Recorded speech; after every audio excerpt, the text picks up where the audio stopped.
Fala, meu povo lindo!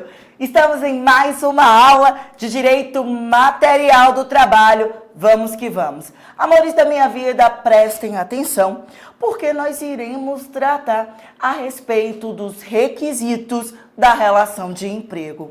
E daí, muita gente me pergunta, minha pró, quais são os requisitos, minha pró, da relação de emprego? Amores, pensar nos requisitos da relação de emprego é ter em mente o que está posto no artigo 2º e no artigo 3º da CLT.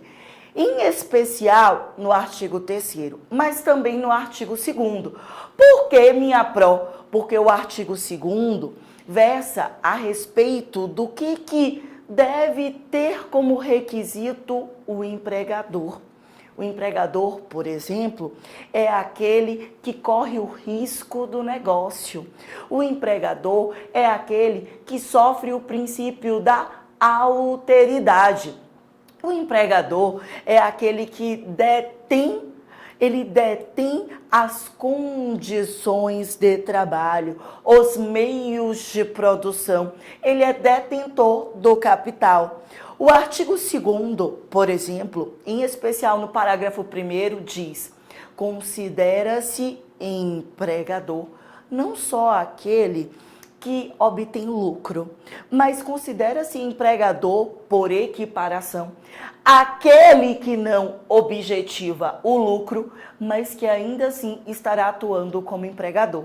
E daí ele vai se referir aos sindicatos, às associações, ao condomínio, ou seja, todo aquele que vai assalariar alguém, mas que ainda assim não vai objetivar o lucro. Amores, o que é que vocês precisam ter em mente? A figura clássica do empregador é aquela figura de quem assalaria, é aquela figura de quem remunera um empregado. Essa é a figura clássica. Esse empregador, a regra geral é que ele vai objetivar o lucro. Se aplica para o mesmo princípio da alteridade. Artigo 2º da CLT. Mas se a sua prova perguntar a respeito do empregador por equiparação, ok. O que é o empregador por equiparação? É aquele que assalaria, é aquele que remunera, é aquele que dirige o trabalho de alguém, mas que não vai necessariamente objetivar um lucro com a prestação de serviços por meio do vínculo empregatício. Exemplo, sindicato. Exemplo, associação. Exemplo, condomínio. Além disso, a gente deve ter em mente o que está posto no artigo 3º da CLT. E que daí eu fico brincando com os requisitos da relação de emprego. H de habitualidade, O de onerosidade, P de pessoalidade, P de pessoa física e S de subordinação.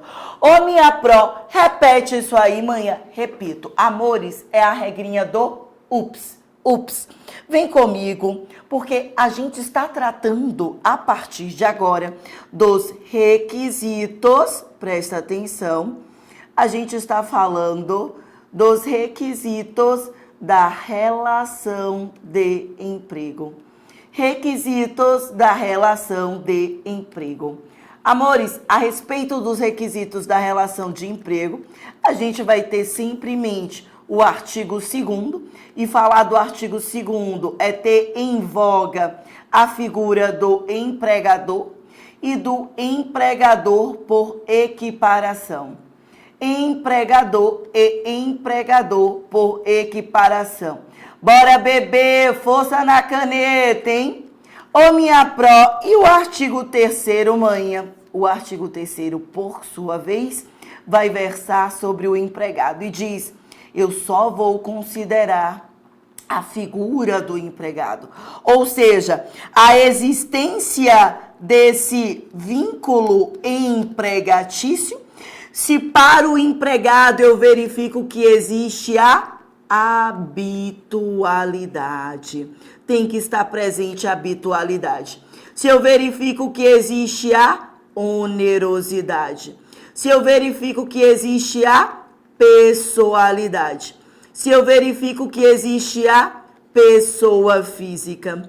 E se eu verifico que existe a subordinação, ok? Então, amores, prestem muita, mas muita atenção. Esses são os requisitos da relação de emprego. Pro, como é que eu faço para memorizar isso? Presta atenção, presta atenção. H de habitualidade, O de onerosidade, P de pessoalidade, P de pessoa física e S de subordinação. Olha aqui, olha aqui, olha aqui a regrinha do UPS. Habitualidade, onerosidade, pessoalidade, pessoa física e subordinação. Eu tenho que ter cumpridos os requisitos do artigo 2º para o empregador e do artigo 3º para o empregado. Bora por partes. Amores, o que é habitualidade? Quando a gente está pensando na habitualidade, a gente está pensando na não eventualidade. Habitualidade, como já nos dizia o professor Carlos Henrique Bezerra Leite, equivale a uma continuidade, de tal sorte que o vínculo empregatício, ele só e tão somente se caracteriza se a prestação de serviços ela for contínua, se a prestação de serviços for habitual, se a prestação de serviços ela for não eventual. Minha pró, o que isso quer dizer? Que bebê, eu não vou poder considerar como empregado aquele que ora presta serviços, ora não presta serviços. O cara vai um dia, no outro não vai, daqui a uma semana aparece. Isso não é relação de emprego. A relação de emprego, ela tem que ser contínua. Presta atenção que quando a gente for estudar a figura do trabalho intermitente, o trabalho intermitente se constitui em uma exceção ao requisito da habitualidade, mas é exceção. Assim como quando nós formos estudar a figura do trabalhador doméstico, do empregado doméstico, também será importante dizer que essa habitualidade é uma habitualidade mais restrita. Como assim, minha pró? Significa dizer que para o empregado doméstico, a habitualidade dele se computa em mais do que 2 dias. Mais do que 2 dias significa dizer a partir de 3 dias. Mais do que 2 dias significa dizer a partir de 3 dias. Então, perceba. Qual é o problema? O problema é que eu te ensino a regra geral e você se esquece da exceção. Ou eu te ensino a regra geral e você quer aplicar para a exceção. Então, amores, prestem muita atenção. Qual é a regra geral? Vínculo empregatício tem que ter habitualidade, tem que ser contínuo. O empregado tem que estar ali, ó, de segunda a sexta-feira, quando não de segunda a sábado, trabalhando as suas 8 horas diárias, as suas 44 horas semanais. Tem uma exceção e ainda assim vai permanecer sendo vínculo empregatício, relação de emprego, o contrato de trabalho intermitente. Teremos uma aula só sobre ele. Você só anota aí como exceção. O contrato de trabalho intermitente, que está previsto no artigo 443, parágrafo 3º da CLT, e no artigo 452A. Nós estudaremos. Outra exceção, que é uma habitualidade mais mitigada, é a do empregado doméstico. O empregado doméstico está regido na Lei Complementar 150 de 2015. E o artigo 1º diz: considera-se empregado doméstico aquele que presta serviços de modo habitual, mais do que 2 dias. Mais do que 2 dias, leia-se, equivale a dizer a partir de 3 dias. E para ele eu já irei computar isso como um emprego que é habitual. A característica da habitualidade, da continuidade para o empregado doméstico é mais do que 2 dias, a partir de 3 dias. Amores, presta atenção, vem comigo, olha para a telinha. O de onerosidade, já vimos habitualidade, O de onerosidade. Bebê, presta atenção, vem comigo. Onerosidade, eu tenho que ter a contraprestação pela realização do meu serviço. Porque se eu não sou remunerado, então nós estaríamos aí falando de um trabalhador voluntário. Eu trabalho, eu presto serviços e eu nada recebo. Por isso, o vínculo empregatício só se caracteriza quando eu presto serviços e, claro, eu tenho a contraprestação. Por isso, essa contraprestação se dará na forma de um salário. Se dará na forma de um salário. O salário que é composto pela parte fixa, mais a gratificação e a comissão, gratificação e comissão se houverem, ou a remuneração. O que é a remuneração? Salário mais gorjeta. Então, a contraprestação vai se caracterizar no salário ou na remuneração. Eu tenho que ser remunerado. Eu tenho que perceber um salário por isso. Por exemplo, a sua questão fala de alguém que presta serviço, mas que não era remunerado. Então, não será vínculo empregatício. A gente pode pensar aí em um trabalhador voluntário ou até numa espécie de cometimento de crime, que é redução análoga a de escravo, tá? Amores, vem pro próximo. PP de pessoalidade. E cuidado, porque a pessoalidade, bebê, é diferente da exclusividade. Ô, Pró, me conte aí como é isso, eu lhe conto tudo, preste atenção. Pessoalidade, olhe para mim, significa o seguinte: eu contratei Ingrid Gil, a professora Ingrid Gil. Eu não contratei outro professor, eu contratei como empregado Ingrid Gil. Então não dá para na hora dizer assim, ei, minha sister, dá lá para você me substituir no trabalho? Não dá, o trabalho é pessoal. Ele recai sobre a pessoa, ele é individualizado. A pessoa eleita, escolhida para a prestação de serviços, para a configuração do vínculo empregatício, quem está com a CTPS anotada, eu contratei a pessoa Ingrid Gil. Logicamente, eu não posso me fazer substituir por outra pessoa. O que é isso? Pessoalidade. E aí lembrem-se que a pessoalidade não se confunde com a exclusividade. O que é a exclusividade? É quando o empregador vira e diz assim, ô Ingrid, eu só quero você amanhã. Eu só quero você. Massa, pessoalidade. Mas eu só quero você para mim. O que eu só quero você para mim? Exclusividade. Ô Ingrid, como você vai prestar serviços exclusivamente para mim? Uma espécie de dedicação exclusiva. Inclusive, eu vou te pagar a mais por isso. Ô Pró, na dedicação exclusiva precisa se pagar mais por isso? Precisa não. Mas, se consta no meu contrato individual do trabalho que eu só posso prestar serviços para aquele empregador, além da pessoalidade, ou seja, só Ingrid Gil presta, eu tenho a exclusividade, eu estou vinculada àquele empregador, eu só poderei prestar serviços àquele empregador. Preste atenção que com a exclusividade, isso significa dizer que eu não posso ter ali mais de um vínculo empregatício. Porque a pessoalidade não ilide. Olha só, eu contratada pelo cartório do Dr. João Borges Egoi Neto, eu tinha ali a pessoalidade, só Ingrid Gil presta serviço. Trabalhava 4 horas por dia. Nas minhas outras horas, eu poderia ser empregada, prestar serviços para outros empregadores. Eu tinha minha CTPS assinada pela faculdade X, pela faculdade Y e pelo cartório do 7º Registro de Imóveis, Dr. João Borges Egoi Neto. Eu tinha mais de um vínculo empregatício. Posso. Mas imagine que Dr. João vira para mim e diz assim, ei, doutora Ingrid, eu só quero você para mim. Além da pessoalidade, ele está colocando o requisito da exclusividade. Pode, não tem nenhum problema. Por isso ele pode pagar mais, é uma faculdade, pode. Ou manter o mesmo salário ou a mesma remuneração, não tem nenhum problema.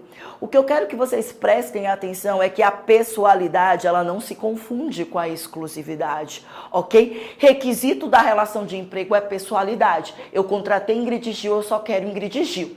Exclusividade é eu só quero Ingrid Gil para mim. Isso não é requisito. Pode ser que tenha. Pode ser que tenha, mas não é obrigatório, mas não é requisito. Beleza, bebê?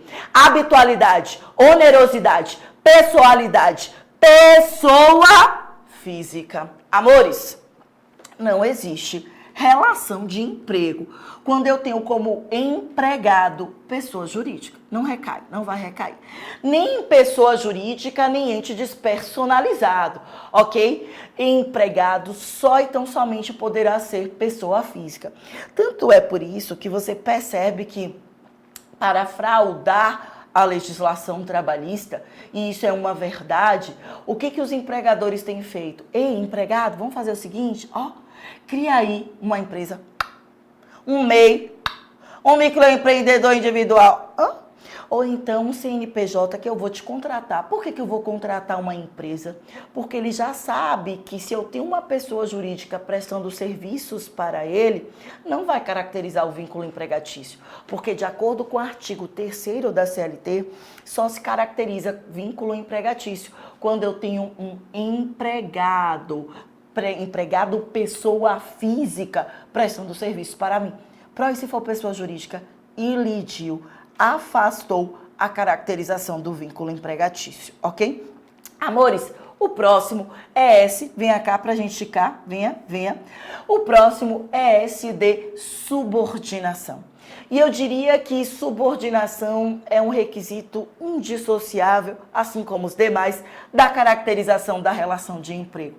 Subordinação, porque olhe para mim, eu não digo o horário que eu chego para a prestação dos meus serviços quando eu tenho um vínculo empregatício. Eu não digo quando eu saio, eu não digo o que eu visto, ou seja, eu não tenho uma independência, eu não detenho uma autonomia para a prestação dos meus serviços.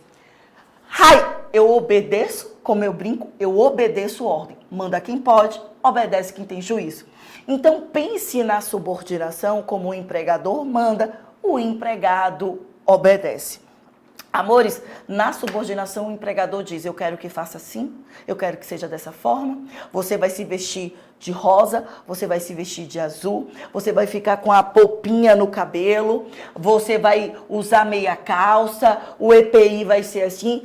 O empregador é quem detém as normas, as condições de trabalho. Cabe ao empregado obedecer.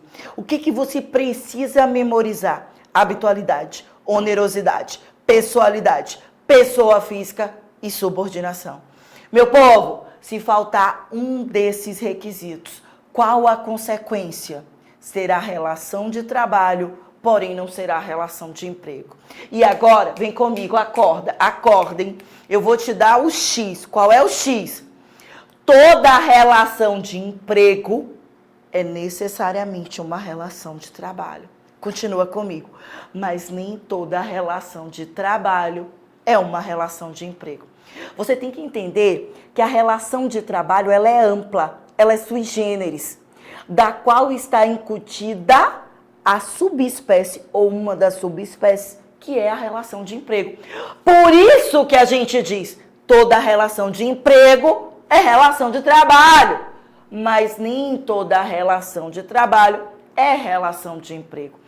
Como é que eu sei quando é relação de trabalho, quando é relação de emprego? Eu já te dei o X. Presta atenção. Se for relação de emprego, eu tenho que ter os requisitos do artigo 2º e do artigo 3º. Se faltar um requisito, não vai ser relação de emprego, vai ser relação de trabalho. E aí, se falta habitualidade, não vai ser relação de emprego, vai ser relação de trabalho. Por exemplo, o trabalhador eventual. Aquele que, vou pintar hoje, me contratou, tchau e bênção. Não tem continuidade, não tem habitualidade. Se faltar o requisito da onerosidade, é trabalhador voluntário, presta serviços gratuitamente. Ele não recebe uma contraprestação por isso. E se faltar a pessoalidade, eu posso me fazer substituir por outra pessoa. Não é empregado. É então um trabalhador eventual, é então um trabalhador autônomo, que pode se fazer substituir por outra pessoa. Se não for pessoa física, mas eu coloco uma pessoa jurídica, não é relação de emprego. Eu terei ali a prestação, uma relação de trabalho, um prestador de serviços autônomo que, por exemplo, acabou ali se constituindo em uma empresa, em um microempreendedor individual, com a caracterização, o fornecimento do CNPJ e não do CPF. Se falta subordinação, trabalhador autônomo, artigo 442B da CLT, estudaremos ele com afinco. O que falta para ele? Falta subordinação. Amores, para a gente concluir, o que você tem que ter em mente? Faltou um dos requisitos da relação de emprego, não é relação de emprego, é relação de trabalho. A relação de emprego está contida na relação de trabalho. Por isso que nem toda relação de trabalho será relação de emprego, mas necessariamente toda relação de emprego será uma relação de trabalho. Beleza, bebê? Me aguarda no próximo bloco.